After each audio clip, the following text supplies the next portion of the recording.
Hello students, welcome to my YouTube channel. Today we are going to discuss about the next topic. In previous topics I discussed about the system software and operating system and the function of operating system.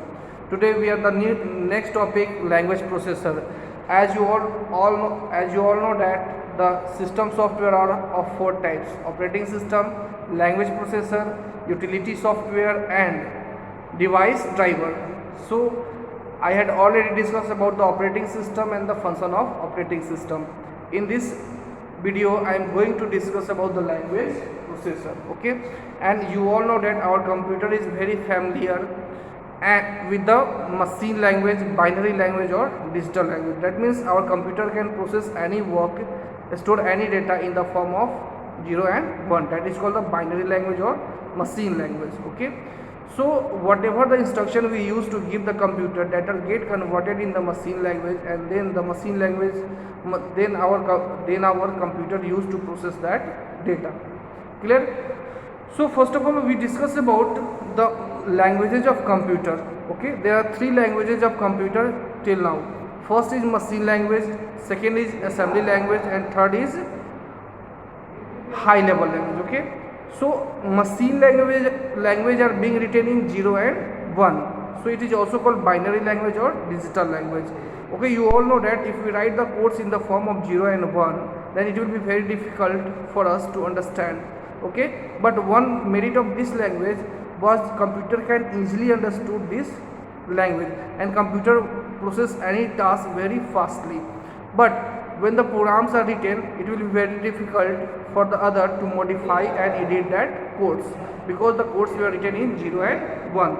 So programmer understood that it is very difficult for us to edit if the real programmer is not present at that moment. It will be difficult for the other to edit it. Okay, so for this purpose the next language come assembly language.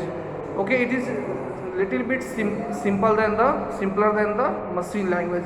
In this language numeric codes are used.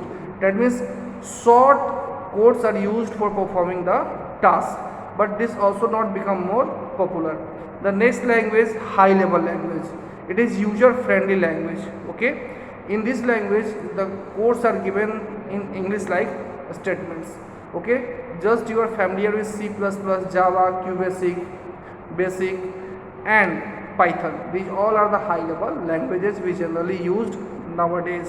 Okay, but one demerit of this language, our computer could not understand this high level language. Okay, for example I am giving you, suppose you are very familiar to the English and Hindi. If someone is speaking Tamil in front of you, could you perform any task? Could you execute his instruction? No. Why?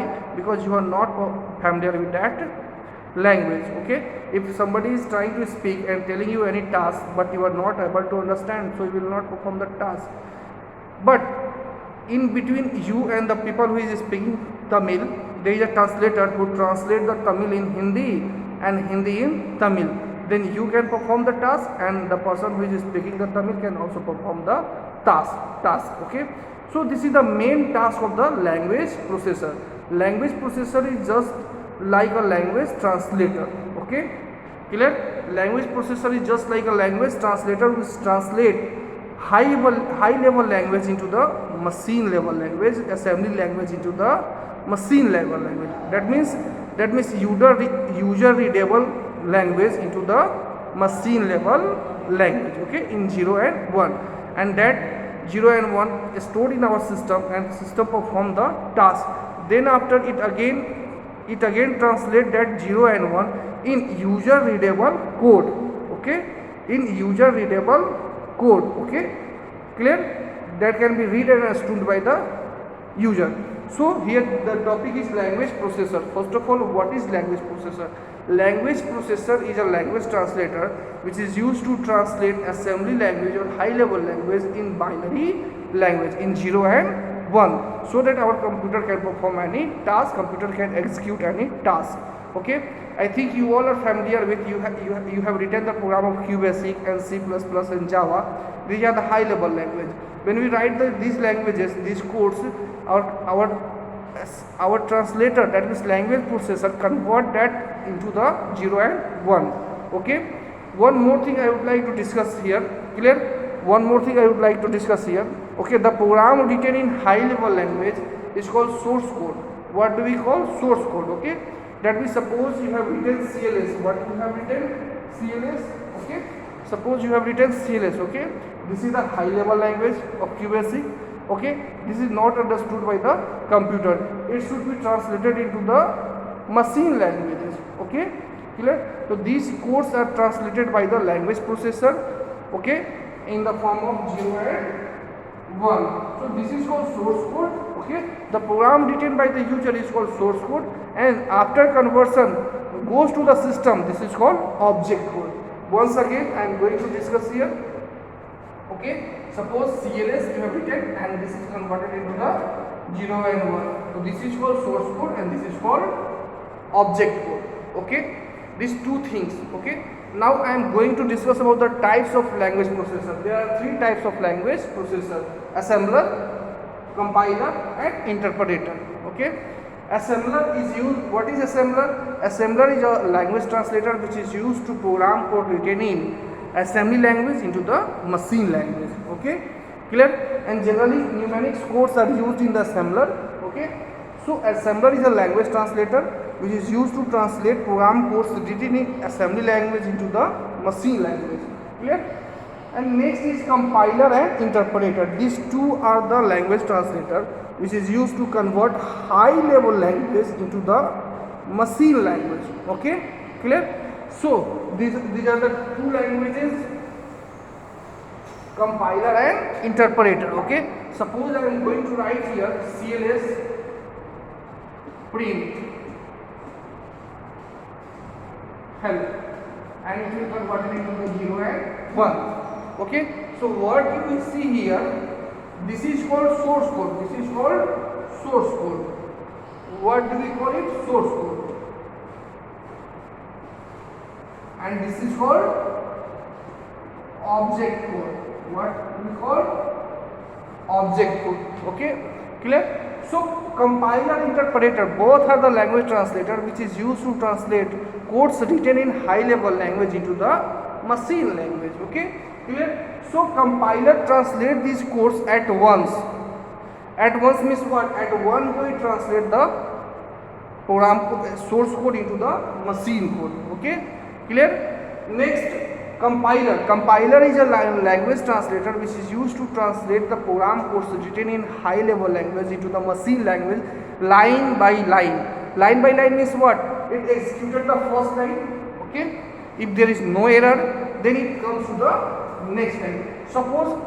Suppose interpreter encounter an error here, it will stop here. Okay, and give the message to the user that respective line has an error. User used to rectify it and then interpreter comes to the next line. So what you see here, compiler translate the whole source code at one go and it ignore the minor mistakes. Okay, and at the end of the program, it means at one go it comes here, and at the end of the compilation it gives the message to the user to rectify the error. Okay, so this is called compiler and interpreter line by line. Okay, so if you are beginner,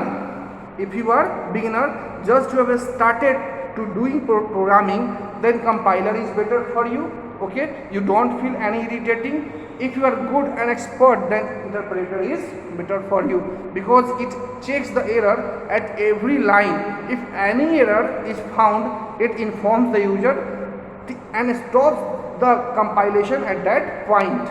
Okay, clear? But our compiler ignores that. Okay, and at the end it displays the error. Clear? So compiler is fast in the sense of compilation, interpreter is slow. Clear? It converts the whole program at one go. It converts the whole program line by line. It is very better. It is good for the beginners and it is good for the experienced. Okay, so these are the three language translators we had discussed in this video. First is assembler, the second is compiler, and third is interpreter. That's all for today. Thank you.